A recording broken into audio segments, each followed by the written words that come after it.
To everyone, old and new, faithful and true. Thank you guys for hanging out with us. We're back after a how many day break? We were last live Thursday, so we're talking Friday, Saturday, Sunday. So it's been 4 days since we have been hanging out together. We'll update you on all of that. We had the absolute craziest stomach flu go through the entire house over the last week. So, and I am all being barely held together, all my parts and pieces hanging out. But we're going to talk about persevering, not quitting when things are tough. We got lots of stuff that we're going to get into here. If you guys want to, hey, C, welcome back. If you want to encourage me and keep me on for a while tonight, that is great. I don't know how much I have in me, but I will update you on all of my me issues. and But I've got just some words of encouragement that I've had time to think about over the last couple of days. Being I had probably a day and a half where I was solidly flat on my back for the vast majority of the day. Um, there was lots of many not pretty things that happened and went on, as is the case with a normal stomach flu. That's just kind of how it goes. So we just had like a church camp for our kids' camp last week at church, and it was like the first week. And on, I think it was on Thursday, because camp ended Wednesday night. On Thursday morning, our daughter, our oldest daughter, was sick. And we had heard from other people that were also at the kids' camp that they were sick as well.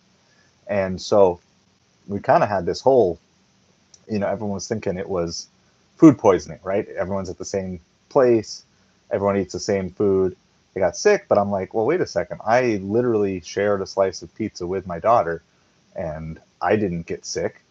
I mean, we took pizza from like slices that were right next to each other. So what are the odds that that would be the case? We tried to figure it out. But anyway, come like that was like Thursday, come Friday, everything was good. And then Friday night, I started feeling off. I was good. Like Friday during the day, I delivered all day. Friday, breakfast, lunchtime, and then we had baseball all stars practice scheduled Friday night. So I picked up my son, did that. Okay, so everything was good. And then during all stars practice, I started just weary and faint. And then all the stomach flu things started to happen, which I will spare you the details of all of those because we don't need to hear about stomach flu details on live stream. That's not why you're tuning in. That's not what this channel is all about.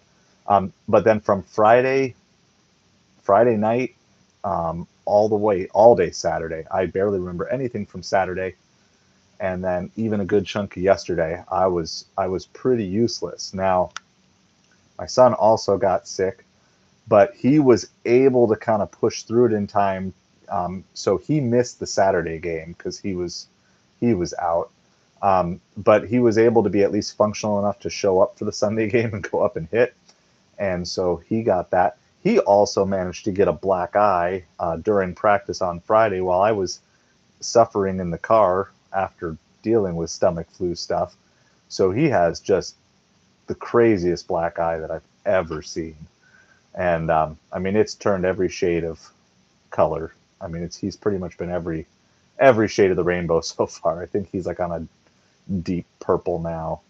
Um, so we've had all of this going on, but he got to his game yesterday. I got him through. I drove him there barely, got back. My wife started feeling sick yesterday, youngest daughter, Saturday into Sunday. So we've all had it. And tonight, for the first time, I think for the first time in about 5 days or whatever, everybody's feeling pretty good. I don't know if anybody is 100% yet, except maybe my oldest. She might be good now, but we're all back to eating solid food again, right? Like, so, the drill, right? If you have the stomach flu, they say go on the brat diet, banana, rice, applesauce, and toast. I don't know if that's still a thing, but that's what I learned, and I'm too old to learn something new. Um, so that's what we did. We went through a lot of bananas. We don't do much with rice, but I got applesauce. We have bread for toast. We also had crackers, kind of just the idea of stuff that's easy to break down. And then we added in popsicles and some other stuff. So anyway, we're finally slowly getting back, but all the sleeping and weird configurations. I got like my neck back area. I got like a giant knot there. I'm less than 100%, but excited and motivated to hang out with you tonight. And one, just to hang out with you, but two, because I think there's kind of a lesson in all of this, right? In the gig delivery world, anytime that there's a holiday coming up, maybe it sometimes disappoints, but you're always kind of excited for the potential. Hey, this could be a really big weekend.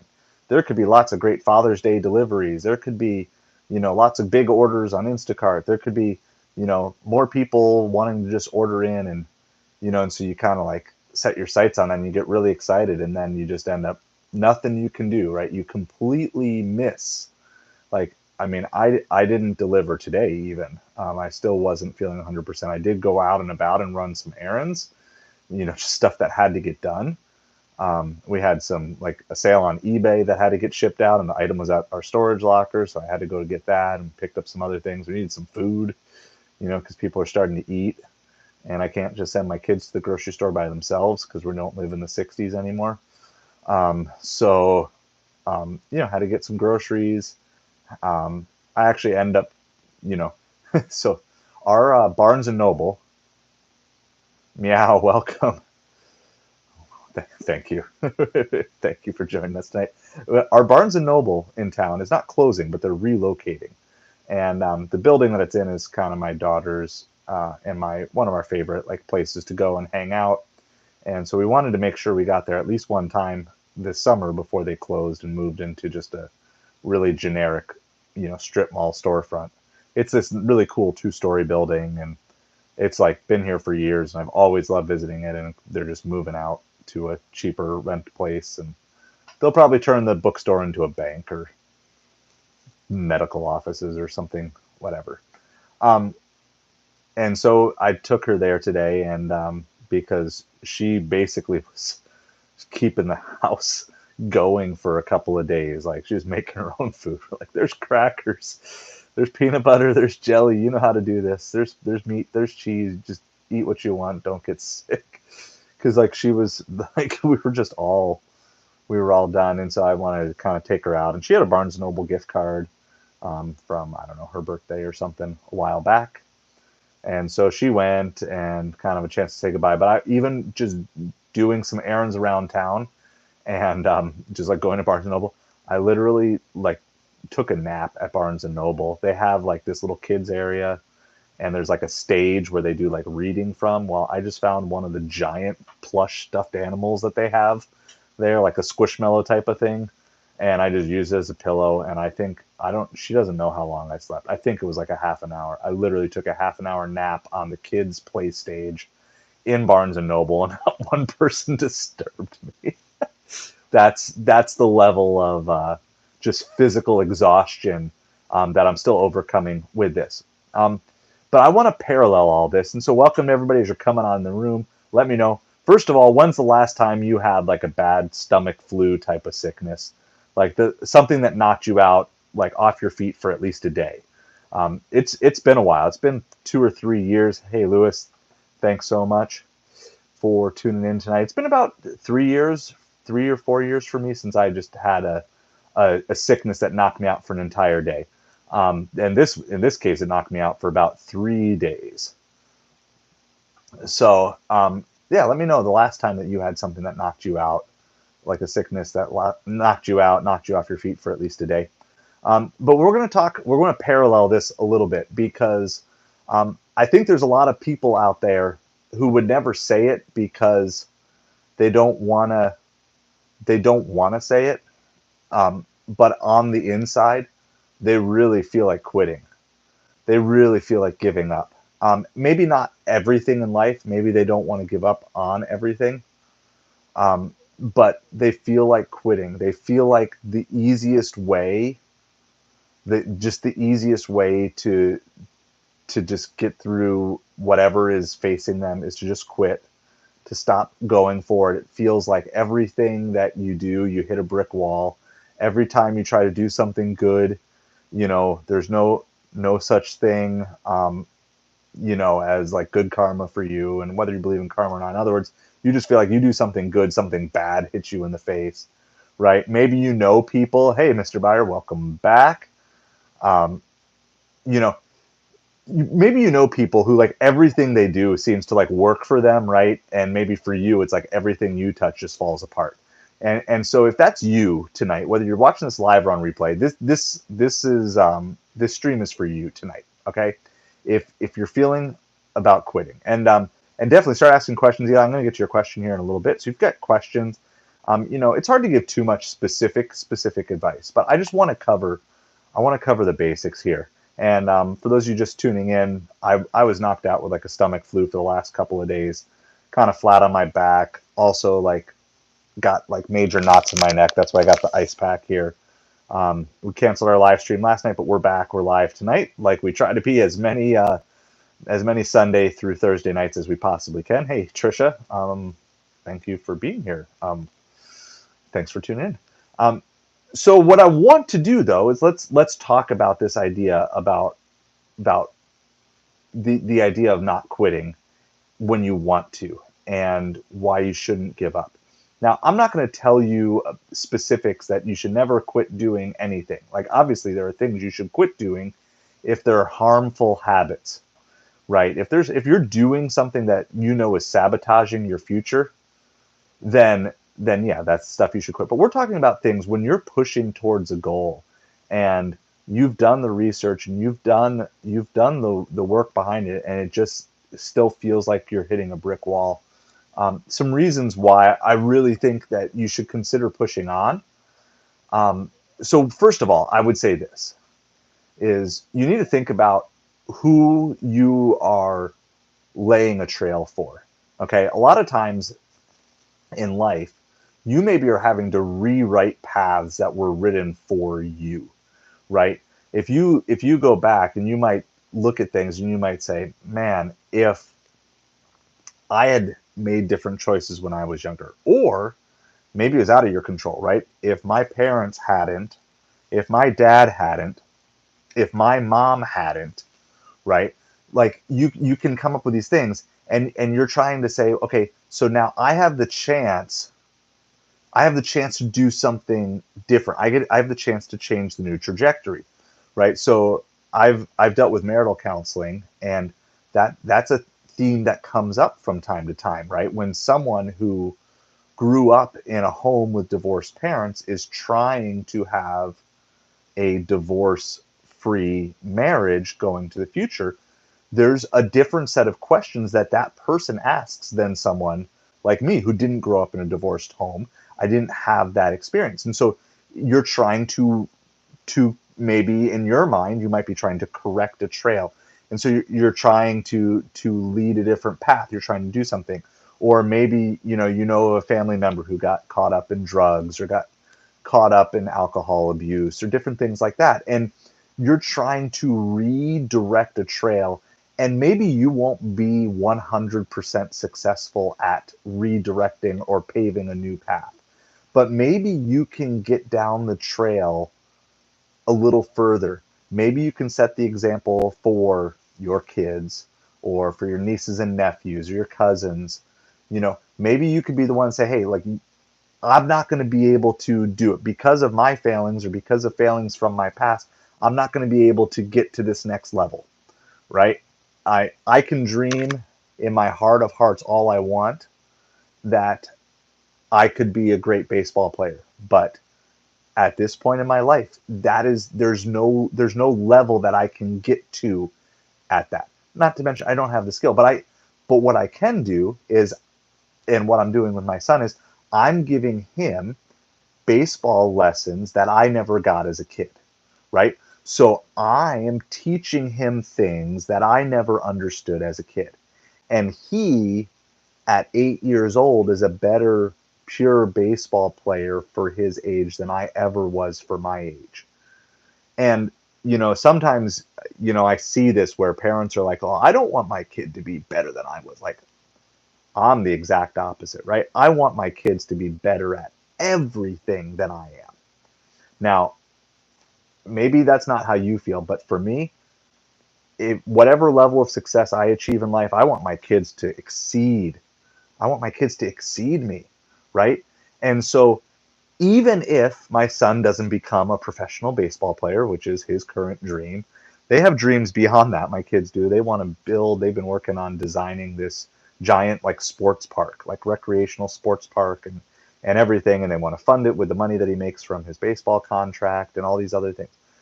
Look, I want them to dream big, because even if he fails, then guess what? He will have the chance to teach someone something that he didn't learn from me. He's going to get the chance to pass that on to maybe his kids or to his nephews or to other kids that he may coach someday, right? All these things. And there's a good thing. Yeah, and Dub, thanks for tuning in tonight. That's the idea. And here's the thing. A lot of times we like to think, well, I'm not a mentor. I'm not part of Big Brothers Big Sisters. I'm not a mentor. I there's no I guarantee you, if you come out of your house more than once or twice a week, there are people watching you. Okay. There are people looking to see how you handle situations. Even if they're just like friends, they want to see like, okay, how are you doing this? And they're there to support you, but you're always, you know, you're always being looked up to by cousins and nieces and nephews and kids and different things like that. People are watching you. And if you're involved with community service in your community, different things, like there is a huge reason not to give up solely for the reason if you know that there was someone in your life that did give up. Okay.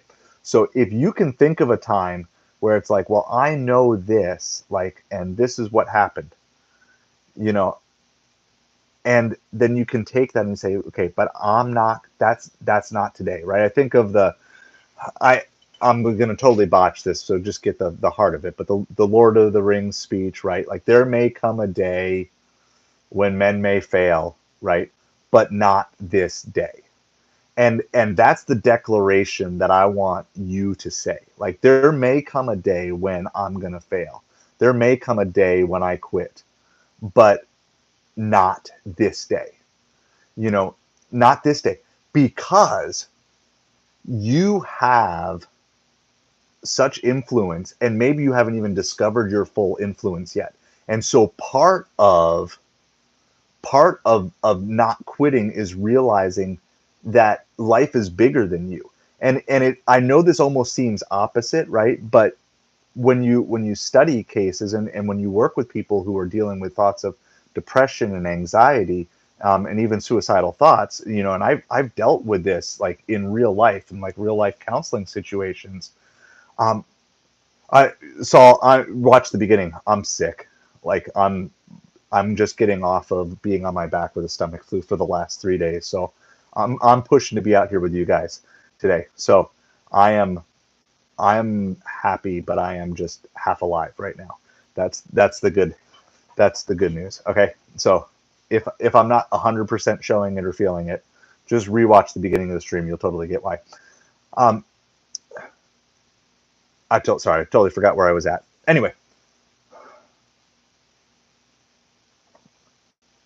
oh, when you talk to people, and when I've counseled people who've dealt with like depression and suicidal thoughts and different things, so much of it becomes very inward focused.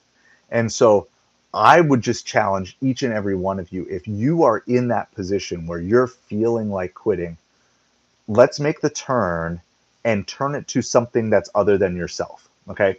In this channel, we kind of have a 4-step process for growing everything in our life, which is serve, learn, grow, adapt.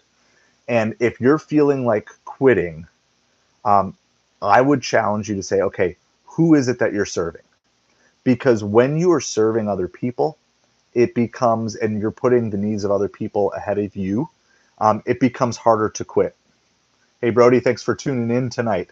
Coming to you, just coming off of a big lay on my back flu stream. Hey, Eli, thank you so much. I will. Don't worry. Tune in because this will repost, and I will get to some of my thoughts about how to evaluate it because it's a great question. Thank you for the sub, and I will get to your question at the end. So don't worry. Just tune in tomorrow. It'll repost. Have a great night. So who is it you're serving? And if the answer is only yourself, then it becomes easier to quit. But if you realize that you're serving, you're living for someone other than yourself, it becomes easier to push through the hard days, right? And so, if you're in that stage, like I remember in my life when I had a long period of just being, on my own, single, right? And it was really easy for me to justify any time that I wanted, like, hey, I'm tired. I'm going to go take a nap right now. You know, now when you have 3 kids, you can't just be like, hey, I'm tired. I'm going to go take a nap right now because the house might burn down, right? So when you have to start serving for other people, it starts giving you the motivation to do things greater than yourself. And you might say, well, I don't have anyone greater than myself. Then I would say, find that. Find whatever motivation you need. Find a way to start serving other people. Whether it's a church, whether it's a community organization, whether it's just to get into a relationship with God through Jesus, like whatever you need to do to find it, whether you just need to restore some old friendships that you've broken, there's a bunch of different ways that you can do it, but you need to find something that is greater than yourself, or a purpose that is greater than yourself to give you that motivation to keep pushing through, even when things seem to constantly be not working or blowing up in your face or not going in the right direction. And so when we talk about this whole idea of serving, it's, we do believe that within the business world that serving is going to help you get further, and it's going to differentiate from your competition that is out there primarily for money, and that you're looking out for other people, and that you may have to sacrifice some dollars, but you're going to win fans and you're going to win friends and you're going to change lives, which that's what this channel is all about. But beyond that, sometimes serving other people is going to give you the purpose and give you the meaning that you need as well. And so what I just want to encourage you is, if you're feeling like things aren't going, look, is there a change that you need to make? Because sometimes when things fail, it's because you're making a mistake and there's something you need to change. And we're gonna transition to Eli's question. If you have any other questions, you can chime in and add those in down below as well, because I would definitely love to hear them.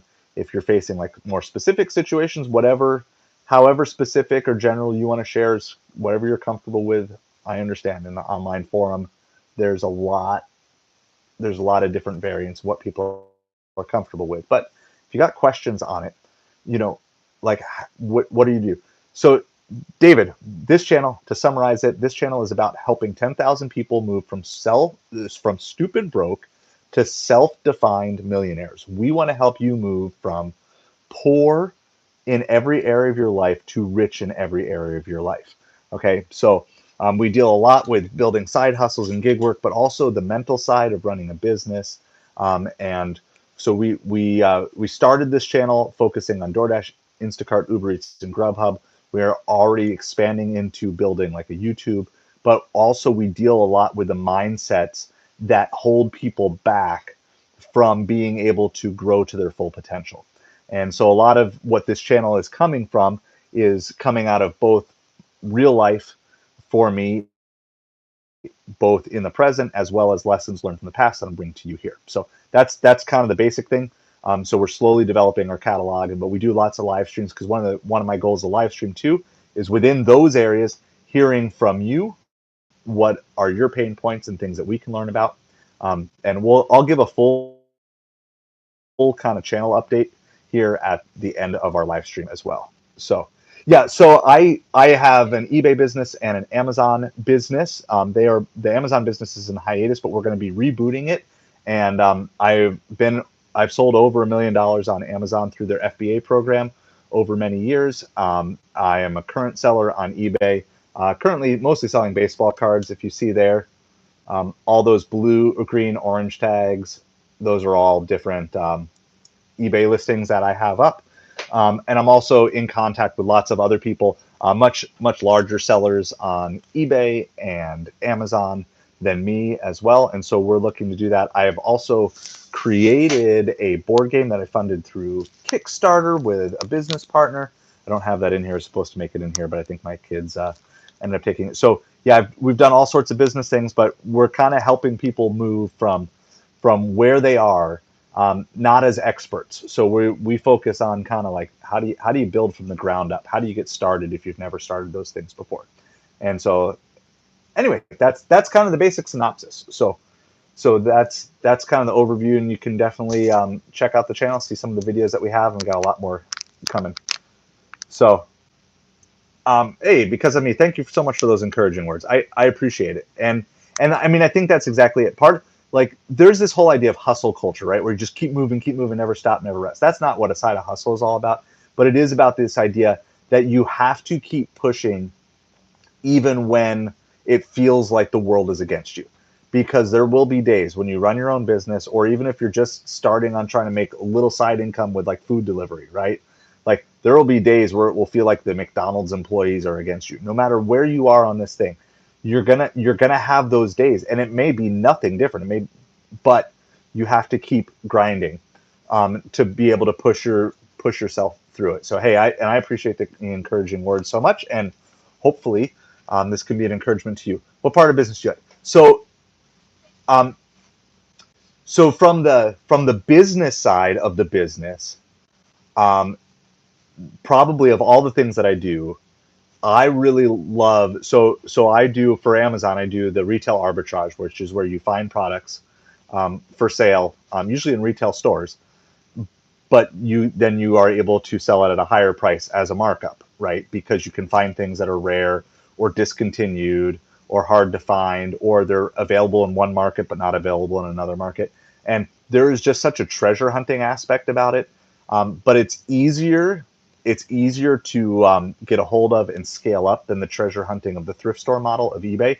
I still like hitting a thrift store every now and then for fun. And we've got a bunch of series of videos that are going to be coming out over the next couple months.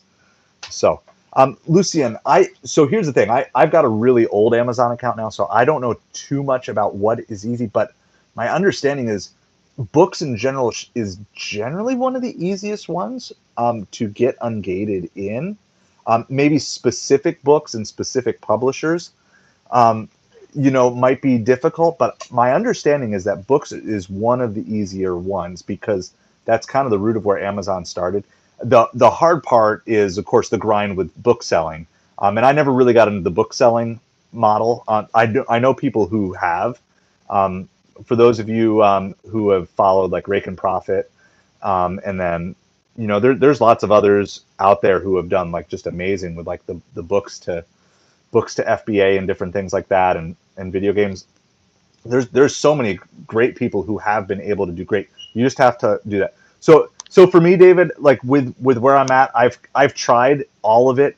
For my personality, the arbitrage is the easiest. So yeah, so like Lucian, the yard sale model, we'll get back on topic for those of you that are coming. Is it Eli? I know he left, but Eli, I'm going to get to your question. I promise you. But since we're hitting on the Amazon tonight, we're going to do this, and this is just for the record. I'm going to get to all your comments. This is why I love doing the live streams, because I want to hear where everybody's at, and because I know everyone's trying to do it. So for me personally, I have tried. So I did private label. So if you go on Amazon, you can look up a game, Samurai Brothers card game. You look that up. That is a game that myself and my business partner created. We funded it through Kickstarter. So that like we created it, we invented it, we funded it through Kickstarter.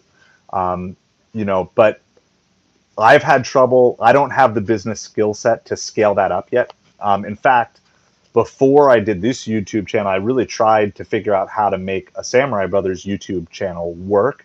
and we still have ideas that are rolling around in the back of our heads for future, but we're both taking a step back from that right now, and he's still working on some business endeavors that are related to it, but we're still taking a step back from it. But that's just really hard. It takes, and I know there's different types of private label too, because there's also the, buying goods and then just sticking your own brand on them. That to me, that just doesn't get me excited now. And I know you can make good money that way. That's not a model that I like. So I tried creating my own product, in this case, a card game. Um, and it was really fun and enjoyable. And from an emotional standpoint, like I really enjoyed it. But from a practical money making standpoint, it never took off in the way that we had hoped that it would. Now, I don't think it's dead. It's just taking a nap. Let's put it that way. And so if you want to go, you can look up Samurai Brothers on YouTube. We're there. And you can see some of my early attempts of trying to figure out what that might look like. And I'm not saying that channel is dead either. It's just dormant right now. Like I'm kind of a firm believer that you don't always have to kill things. You can sometimes just let them sleep, let them rest, and come back to them a little bit. So I've done that with a private label, just not my jive. I've done wholesale, which I think under the right circumstance, I would do that again. I never scaled up as large as I could. And I was building up a team, and then through a variety of circumstances, basically all my team members moved on to different opportunities. I had a team of 4 under me. So I had 2, it was like myself, and then I had 2 guys, and then 2 other guys under them. Okay. And so I had a team of 4, and through a variety of circumstances, basically all at the same time. And they were all people I knew, and I was kind of comfortable in that. But basically, all at the same time, they all moved on to other opportunities. And it just I didn't really feel like really rebuilding that whole model to that level. So for me, I've just kind of settled on I'm gonna actually be restarting my Amazon account with kind of like a simple challenge. I think I'm gonna start with like $100 and just see like do a month by month and just see if I can just keep growing my Amazon account from $100 month by month and kind of give people a start. Now, of course, I have the benefit of being ungated on a whole bunch of things. Okay, so like, I mean, I know sometimes you're ungated and then you get regated or whatever, but I've got the history of being ungated for a lot of it. Um, but I'm ungated on a lot of things that someone brand new to Amazon wouldn't be. I'm not old enough to have the daily payout account, so I'm not like that old of an account, but I'm still old enough. Like I was selling Frozen stuff. That was some of the first retail arbitrage stuff I did was Frozen when it kind of went crazy like that January, February. So I don't even know what year that was, but that was when I started the retail arbitrage model. My first shipment that I sent into Amazon FBA was a bunch of eBay stuff I had lying around that couldn't sell. And I remember I sold like a DVD that had been sitting for like 6 months. It like the minute it checked in, it sold for like $15, and I was like, "Whoa, that was the way to do it." So for me, and I know everybody's different. I would say retail arbitrage is like my preferred model, but I would say for someone brand new to starting, if you're willing to be, I mean, it's slightly risky, but if you're brand new and you're really low on capital, and just doing the thrift store garage sale model of books, and different things like that would be pretty good.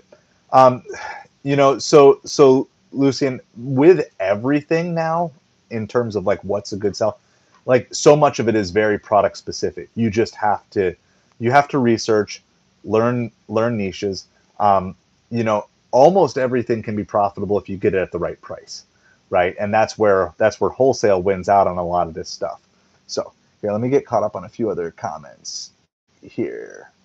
All right, I think that got 100 books I found at yard sales for 10 cents or something for 20. Yeah, and I mean, if you've got a regular way to be sourcing books, I think it's one of the best ways, because even for the amount of returns that you get there, that's a good thing. Yeah.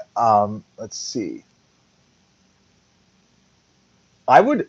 So here's what I would do, Lucian. I would start. And I, like I said, I have videos that I need to put out on some of this stuff, and actually I want to get updated with like the newest 2024 edition on a lot of these things because I haven't sent in an Amazon FBA shipment yet. This I don't think I've sent one in this calendar year. I think the last one I did was in December. So I did some for toys last year. But like my goal is to get my Amazon back to being full time, or at least a very strong part time again. Um, I would. I'm not a proponent of cross listing. I just don't think it's worth the time. I would just take a handful of them, and depending on your availability for shipping, but honestly, if you've got a handful that look good and they rank well and they have good reviews, right? Because they might sell for 50, but if the rank in books is like 20 million, that might sit for a while, right? I'm not super keen on all the rankings, but if it's a book that's like ranked 100,000 and selling for $25, I would send those into FBA. Just protect them well, describe them. I always encourage people to undergrade by a condition.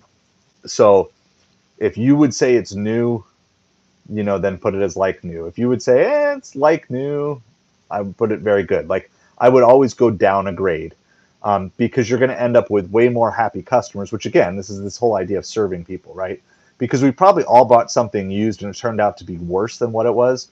Um, I found that it's just way better to be the opposite. Like, yeah, you know what? This is probably brand new. Probably the spine has never been cracked, but I'm going to call it like new. Or, you know, you could probably say this is very good, but I'm just going to call it good because when they see that there's no writing in it, I always want to the best of my ability, over deliver on the product if I'm describing it, and so I don't think you need to make up flaws or anything like that, but I would just recommend, if you've done all the work on checking it out, and you can use the Amazon seller app. Look, assuming you have an Amazon seller account, and again, if these are things that you don't know yet, let me know. And I'm still working on a variety of videos that I need to make, so I just kind of want to hear from you guys what your priorities are, because some of these things are hard to lay out in a live stream without like doing screenshots and stuff. But I would say put together, get yourself a small box that you can put 50 pounds of books in, send them in, and give them a try. You know, you're risking $15 in shipping for the potential of a couple $100 in profit. I think that's well worth the risk. And honestly, unless you have the space, the great part of merchant fulfilled and fulfilling your own orders is you can do it faster. But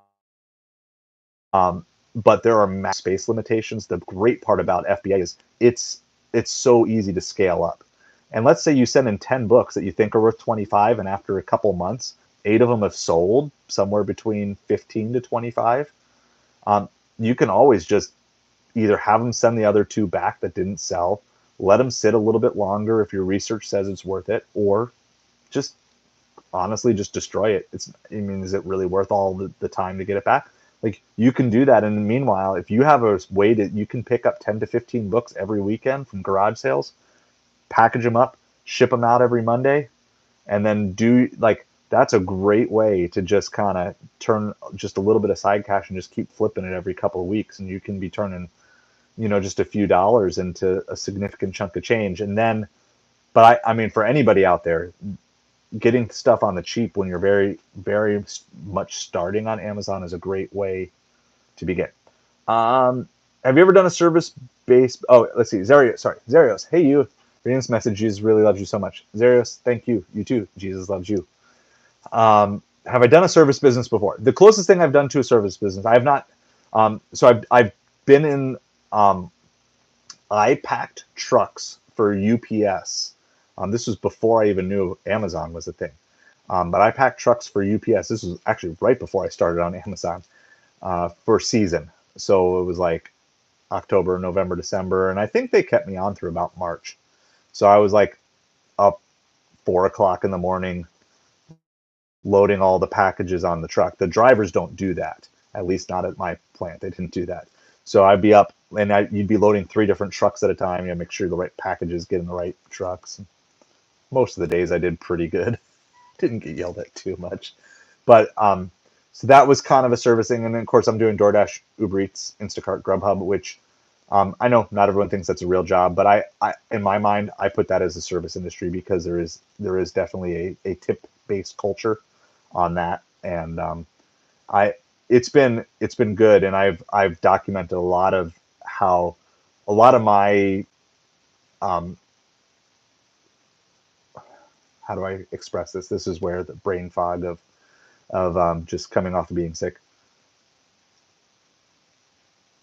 just a lot of stereotypes and judgments that I had in my head, like I discovered were wrong because I just end up meeting tons of people, and it's been one of the greatest parts of the job has just been meeting so many people in my community. My community is so diverse. I mean, we have everything from trailer parks to $100 million homes in my community. We're down here in Southwest Florida, and so I'll have food in my car that's going to one person who lives in a trailer park, and the next one is going to a house on the beach that's worth $50 million. I mean, and it's absolutely crazy the diversity of people, and yet still seeing how essentially the same everybody is. It's kind of an amazing thing, and I've really enjoyed that journey. I don't want to stay in this level, and we don't encourage anyone here to stay in the food delivery. That's kind of what makes us a little different from the food delivery channels. We want to help you if you are doing food delivery. We want to help you move beyond that. Um, we want to help you maximize your time and your money on food delivery. And so we're trying to build a nice database there because that's where a lot of people have to start to get a little side hustle money, right? Like when you're an adult, you don't get an allowance. You don't just get an extra $10 each week that you can go out garage selling with. So where do you get your extra garage sale money to start doing things? And so that's kind of the whole pattern of this channel is we're going to say, what's the easiest way to start making an extra 50 to $100 a week if you have nothing? And I'm pretty convinced in most markets, some form of food delivery, you can make $18 an hour as starting. Now, is that great pay? No. But if you're just looking to get an extra $100 so you can go garage sailing on Saturday to go find a bunch of books to send into Amazon and other stuff that you can start selling on eBay to start supplementing your other income or to start another business that you're looking to start, I think it's a great way. And in fact, there were many times early in my Amazon days that I would just have all my money spent and I would have nothing to do. I'd have product that I'd want to buy, but I didn't have the money to spend. And at that time, there wasn't these apps that I would have gladly taken on at that time.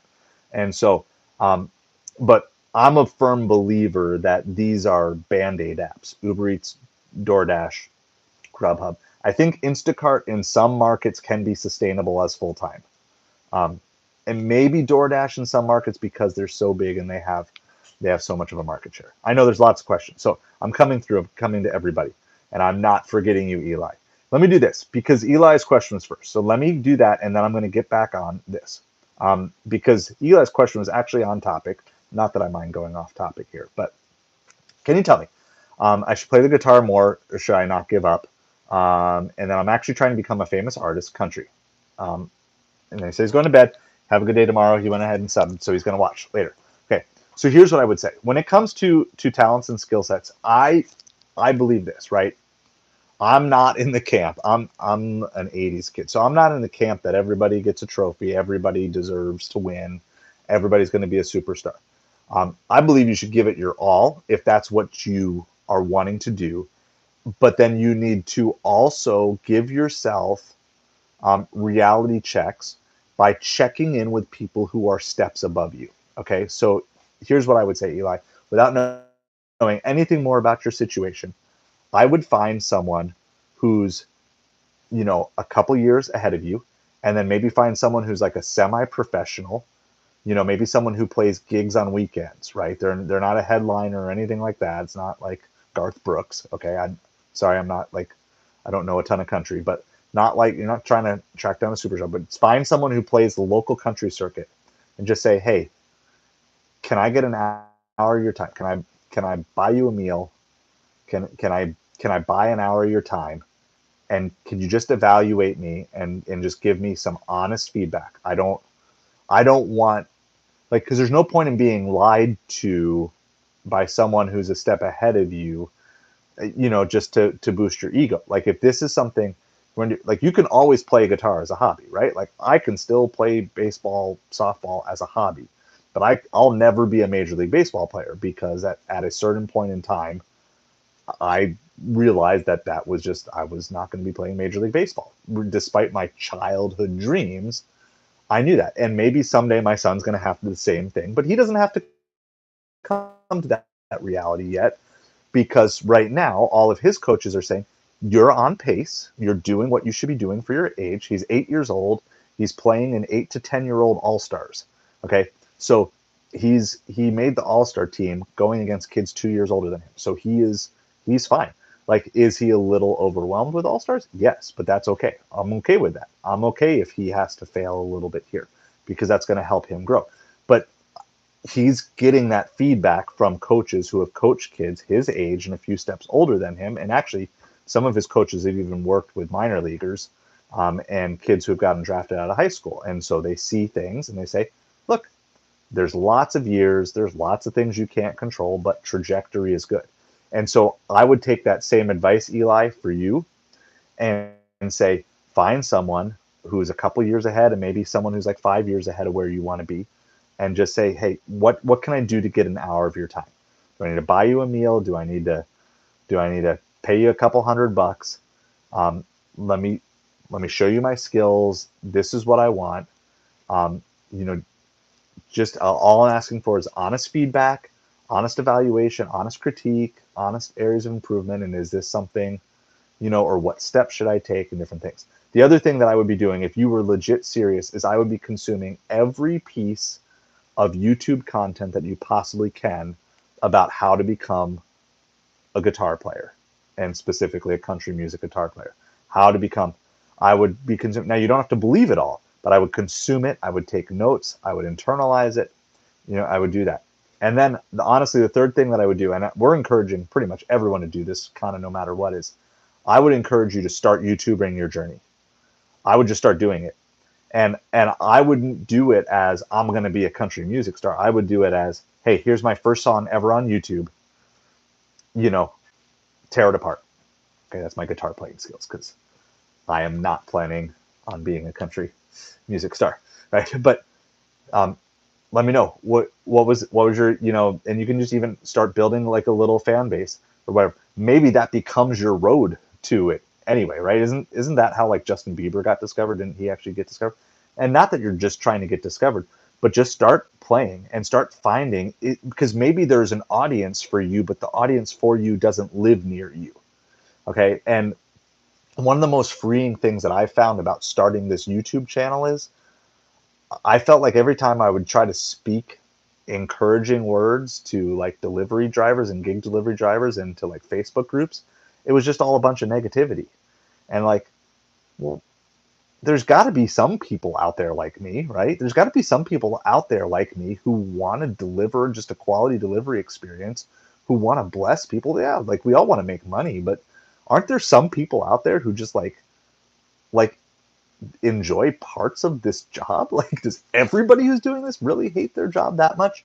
And I've found an audience now. I don't know how big this audience is, right? Some of you are with me tonight, and I am 100% thankful.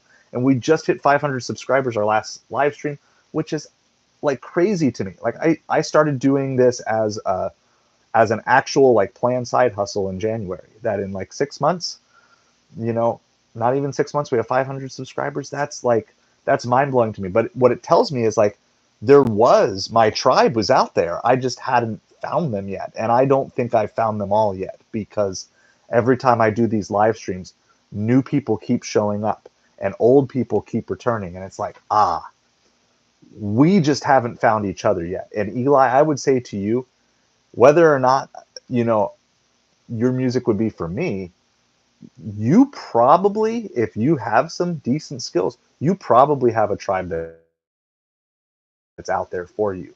And they're going to be real with you. And they may say, hey, look, you know what? You're probably not country star material, but you can make a good living, playing weddings, and you can make a good living playing karaoke bars or whatever. I don't know what they do when they bring musicians and playing.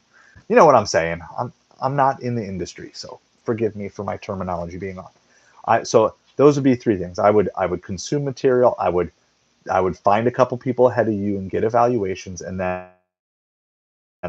I'd start bring it to YouTube, bring it out to the world. Because the longer you keep it to yourself, the longer you just have to wait to know. And the sooner you bring it out to the world, the faster you're going to get feedback, and you're going to learn things, and people are going to request things, and you're going to figure out if that's for you. So that's my short answer. If you're watching this on replay, follow up with any other questions that you might have, or reach out. We still haven't gotten the email set up, but we do have a Patreon. You can sign up for the Patreon for free if you want, but that's the best way to contact me if for any and all of you. Before I move on, I'm going to get to the rest of your questions, but we always take a break in the middle. What are you drinking tonight? I am still rehydrating, and I know this is not the best drink to drink even for rehydrating, but I have Gatorade. We just had it left in the house from my son's baseball. So comment down below. I'll get there in a second, but what are you drinking tonight? Still trying to get all my electrolytes back up. I finally, today was the first day that I was really consuming solid food for a while. All right. Already just that. Brody, I don't know if I said hi to you or not before, but hi. Welcome so much. Thank you for joining in. I think we All right, now I got to do. All right. I think I'm picking up here. So if I missed your question, please just repost it again. Another thing, as our chat gets more and more filled, I really want to start encouraging you guys, throw like 3 question marks before your question. It'll make it a lot easier for me to see that it's a question you want me to answer versus just conversations that you guys are having with each other too. So, all right. Do DVDs sell good on Amazon? Again, I think it's very much product by product. I mean, there are plenty of DVDs. There are probably millions of DVDs that sell every day on Amazon. I have sold, even in the last year, I love the rare DVDs, right? Like the nature ones that were like made, like 30 years ago that you find at a thrift store. So I'm a sucker for finding, I like searching for like the sealed DVDs at thrift stores when I go do DVD hunting. Usually about half the ones that look decent end up tanking and not really being worth it, or the price looks good, but there's no market. But I found, about half of them that look decent actually sell for that price in a decent amount of time. Also, I found, again, not so my main, just so you know, my main retail arbitrage expertise has been in toys over the years. So I'm not current on anything, and that's why I'm going to take everybody through this journey. So that way, if you're wanting to start this Amazon thing, the best thing you can do is just get signed up for your account now and get all that stuff, because my plan is hopefully within a month, I'm going to start making videos about Amazon FBA, but I'll just answer based off the top of my head and my previous experience. That's what I'm going off of. Doing pretty well. Lego selling local. Yeah. And I mean, Lego on Amazon has been one of my greatest things. I don't know how easy or hard it is to get ungated on Lego anymore, but I've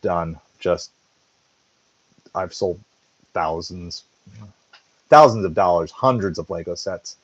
I know a couple of people who are just absolute like Lego masters when it comes to selling Lego like crazy. So how could AI help with RA?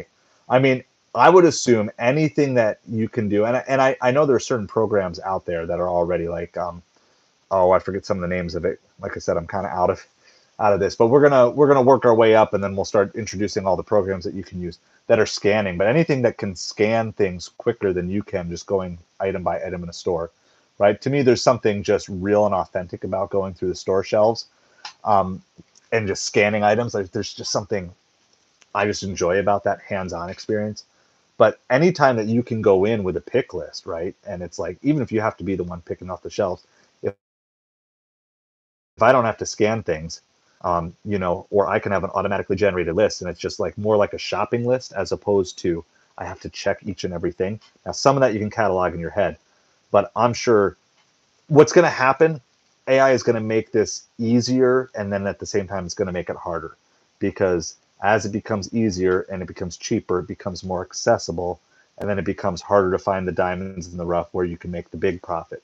And then you got to figure out, okay, well, can I deal with 10% and 15% profit margins, which is not where the retail arbitrage people like to be. The wholesale people don't mind being at 10 to 15% sometimes, but retail arbitrage likes to be closer to that 30 to 50%, right? At least that's where I always prefer to be. So doing that. Yeah, and I mean, Lucian, truth be told, when you're doing Amazon FBA, you're still making Jeff Bezos rich. Okay, like I don't want to cover. I don't want to like. You're still in one way or another. You're always going to be working for someone else. You know, maybe if you can create your own product completely, but that's the direction we want to take you, because maybe these are steps in the process that you need to get to making your own product or whatever. So where do you go sort stuff? I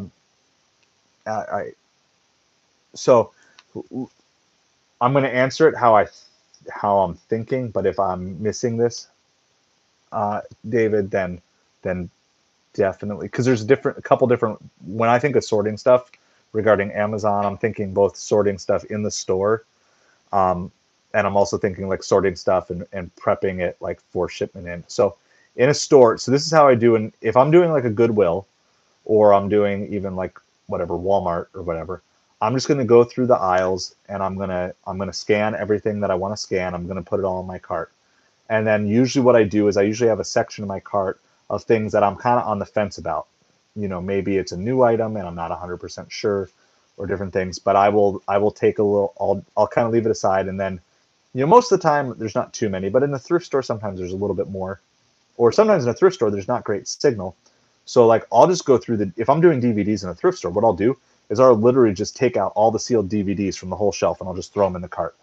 And then I'll go find the one place in the store that has good signal, and I'll just scan them all at once. I find that that's faster than like trying to scan each one individually. It's just easy to get the big pile. And I know there's other ways to do DVDs too, where you actually know the titles and you're looking for specific things. That's just a level of expertise I don't have, and maybe a level of patience I don't have. But yeah, when we get at home, we have a bunch of folding tables that we've used over the years. I've done this out of a warehouse before, so I've done it in a large space, I've done it in a small space, I've done it in my garage, I've done it in the front driveway before. Like, we've done it everywhere, but basically we just kind of sort things out as quickly as possible. We sort items into stuff that needs to be prepped and doesn't need to be prepped. Okay, and so there is actually, if you go through some of my older shorts, we have a couple. I think there's a video, like a time lapse of like my wife prepping a bunch of items that we sent to Amazon, so you can kind of get the picture. So what we do, if it doesn't need to be prepped, we just kind of handle all that, get that stuff stickered and sent out, and then the stuff that needs to be prepped, we do whatever it is. And prep can be anything from sticker removal to polybagging to bubble wrapping to boxing. It all just depends on what it is, but that's what we were. Let's see, how much are you making in profit a month with retail arbitrage? So I'm a little nervous to quote specific numbers on air without verifying that they're right. But I will say consistently, even in the lean months, because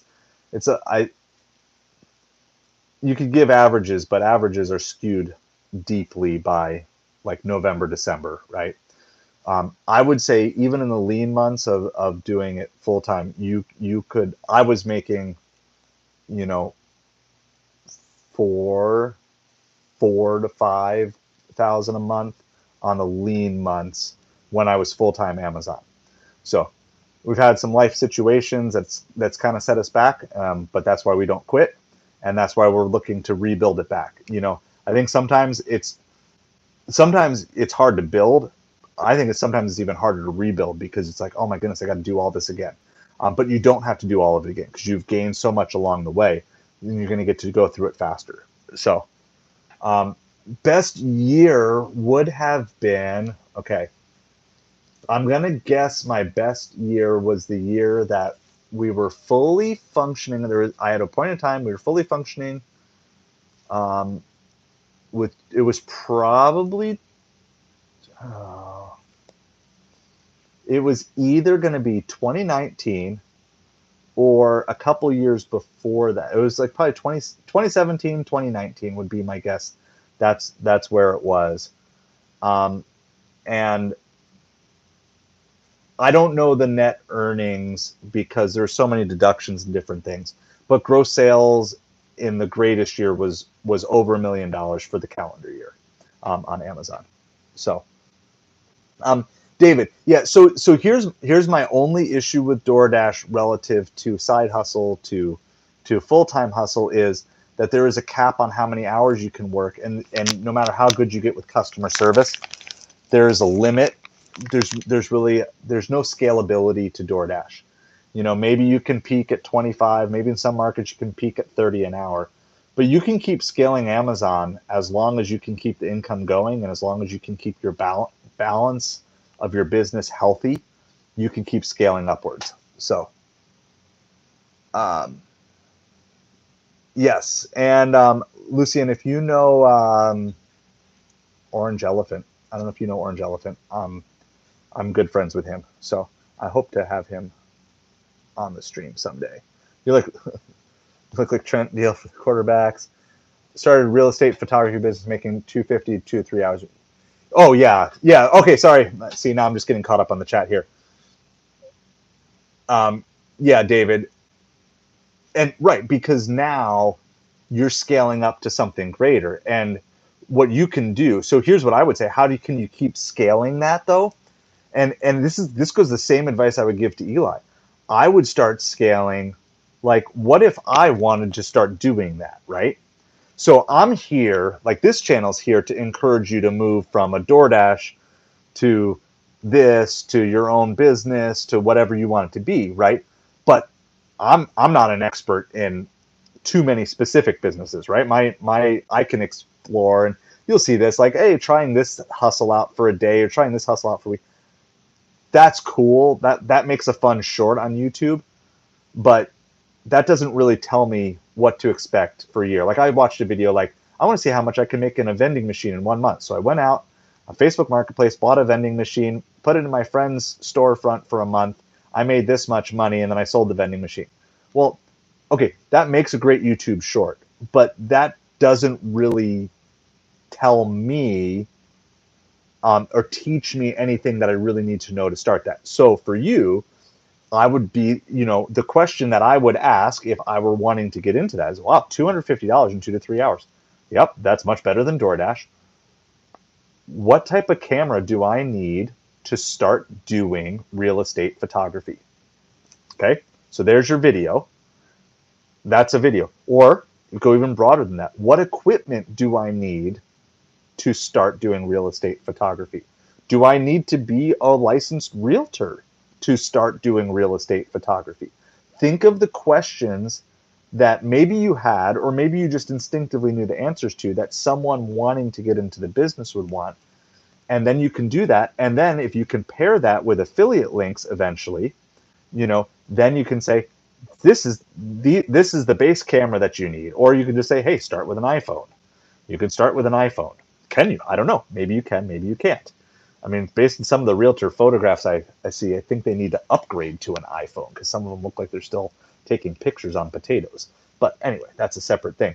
But you can start answering some of the questions that people interested in that are going. And I don't think that's really going to limit you, right? Because you're always going to be 2 or 3 steps ahead of any of the competitors in your area, and anyone coming behind you. You're going to be growing and building your brand out. So just something to do. Yeah, and so Lucian, we talk about all sorts of different tips and tricks about DoorDash, Uber Eats, Instacart, Grubhub. I still think it's viable if you're looking for extra side income to come. Tom, happy birthday to you. Awesome. And it's really cool. Hey, Lucy's happy birthday to you. Everybody's birthday today. You guys are so funny in the chat here. It's sister's birthday today. Man, everybody's got birthdays. Oh, sorry to hear about your best friend. I know, like when you have those dates, of loved ones and friends and family who have passed away, when they come, it's very conflicting, right? Like it's a tough day, and like you realize like one friend or a family member is celebrating, and then but like you're still in memory and mourning and stuff like that. So, hey, Lucian, I appreciate the kind words so much. So, David, this, you can be more specific. Hey, I'm just getting to the drink part. Wow, you guys are just loading this place with comments tonight. You guys are awesome. This is great. I didn't think I was going to even have the energy to make it to 11, and here we are. We're already past our normal hour. You guys are rocking. I'm gonna get to this. So I have been doing this YouTube as so we're trying to also monetize this YouTube channel, which is something that's the current video series I just started. Like, is it too late to start a YouTube channel? And the answer is no. And I promise you, I'm not getting super rich off this YouTube channel. We are not yet monetized. We're still trying to get to 3,000 watch hours. We do have our 500 subscribers. But once we get 3,000 watch hours, which we're about 1,400 watch hours away, I think I'm going to start putting it in the live streams because I think that's kind of a fun way to give people motivation to watch. Then we'll start being able to do super chats and stickers and all of that. And then we need another 1,000 watch hours and another 500 subscribers, I think, to start getting monetization on YouTube. But I'm taking you through this journey. So this YouTube journey is about, well, basically January 1st. My first long form video that I did on this YouTube channel was my January 1st ride along for DoorDash, Uber Eats, Instacart. So if you're wondering what else, how long I've been doing something else, let me know. Coffee all day, Coca-Cola, my Mikey. Yeah, best year. I think I covered that already. Why do I look so scary? Probably because I'm still just only half alive. I had a stomach flu over the weekend doing that. Lucian, the Patreon is a link down in the description below. If you click on that, there's a link in the description below. I should really know it off the top of my head, but I believe it's just a Side of Hustle, patreon.com. Side of Hustle, you'll see my profile. But just click directly through the link down below. Grim, how's it going tonight? Thanks for tuning in. I think we're almost done. I hopefully answered all your questions. That took me so long to get through everything, but that was really good. And I'm really excited to see that there's interest here on the Amazon side too. I still think that Amazon is one of the best scalable opportunities that is out there. I do think that, hey, food delivery is a great place to start. But if you're looking to scale up, there's a cap. There's only so much you can make in food delivery in a given week. So we're gonna be starting on some of this in a little bit. So awesome. Yeah, get signed up for those seller accounts if you haven't done that. Just if you just kind of want to journey along with me. Like I said, I've already sold on Amazon, but I'm restarting. Like, I literally had Amazon found 2 random things that they had lost like 5 years ago that they sold for me. Because Amazon does that every once in a while. They find stuff that they lost like a long time ago. And I still have like 3 or 4 items that are like supposedly like lost at a warehouse that are multiple years old. But I have nothing. I know my ice pack is melting. I'm like feeling it starting to drip here. So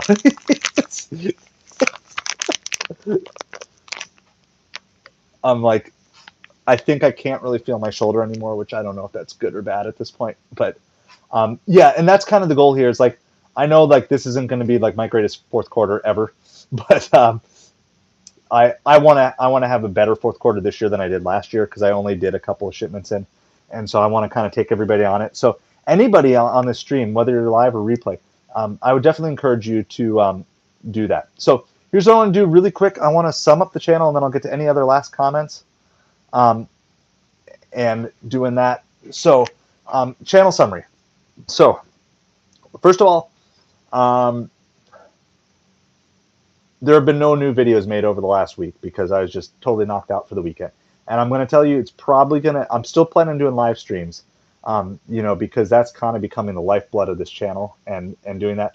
But we have Baseball All-Stars through an indeterminate date this week. We won the first game 17-0, and we lost the second game 15-0. We're a very emotional team of 8 to 10-year-old boys, for what it's worth. So we have high highs and low lows. So if we get out to an early lead, we put a pounding on you, and if we give up a run, we kind of quit. So, so that's kind of where we're at. It means we're in the losers bracket. It means we have to win every game starting Wednesday night through Saturday to win sectionals or regionals, whatever it is, to move on to the next phase of the tournament. Based on our team's skill set and my judgment of the other teams out there, we're probably about the 3rd or 4th best team. We probably should win our game Wednesday night, and we're probably going to lose our game Thursday night. That's my guess. But video making is going to be a little bit off because I'm also, So I'm doing more of my delivery stuff during the day versus nighttime when I normally do it because all the games are at night. So we're a little bit behind where we want to be, but we have a rating climb video of walking up DoorDash from 0% acceptance rate all the way up to 98%. So you can see if you're wanting to try, for those of you who are wanting to start on DoorDash, if you want to try Platinum tier, to see what that's like and what you need to take to get there. Which is funny because some of these chats end up being about DoorDash and some end up being Amazon, which is really cool. And that's what I love about this stream. We're also going to have the updated Upside video. So Upside is a cashback app. So this applies to anybody. You don't just have to be a delivery driver for this. So if you're a product for Amazon or whatever, every time you're filling up on gas, you can be getting cash back. We're doing a challenge on this that I'm trying to make $540 to pay off a credit card, which then I'm going to start using for Amazon once it's paid off anyway. And so trying to make $540 in cash back and Upside from my own gas purchases and from my referrals of you. So there's a link to Upside that is an affiliate link down in the description below. If you haven't yet signed up for Upside to get cash back, and we give shout outs to all referrals who have at least done one fill up with Upside. And so if you haven't gotten in on that, you still have a couple more days. I was hoping to get that out this weekend, but that just didn't happen.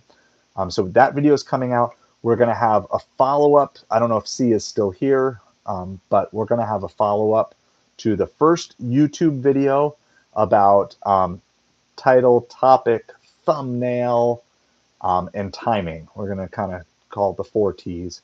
And maybe there may be one more T. I'm still working on that. But title, topic, thumbnail, timing. So I had lots of time to think this weekend. I just didn't have time to actually execute any videos. Hey, see, so that video is coming.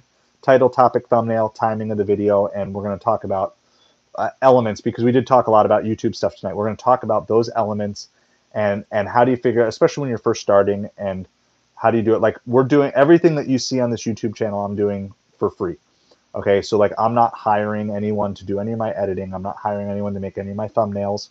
And I'm going to give you a couple of tips that I've learned on a $0 budget. Now, of course, as this channel scales up, I hope to be able to just pay people to make thumbnails for me, and stuff like that. But when you're starting, you don't have the budget to do it. I 100% understand that. That's where I'm at right now. And so there's a couple of tricks that I've learned. And some things that I'm still testing around with. And of course, YouTube's always changing too. But that video is coming. That's one of the next on the list. And then just based on the feedback that I'm getting, I was kind of planning on going eBay first, but it seems like there's maybe a little more interest just on the Amazon side. And I'm kind of ready to get going on Amazon anyway. So I'm going to probably start doing some Amazon videos and stuff. So get signed up for your Amazon FBA accounts if you're interested in just trying it out. You're never forced to send anything in or sell anything if you don't want to, but we're going to try to do that.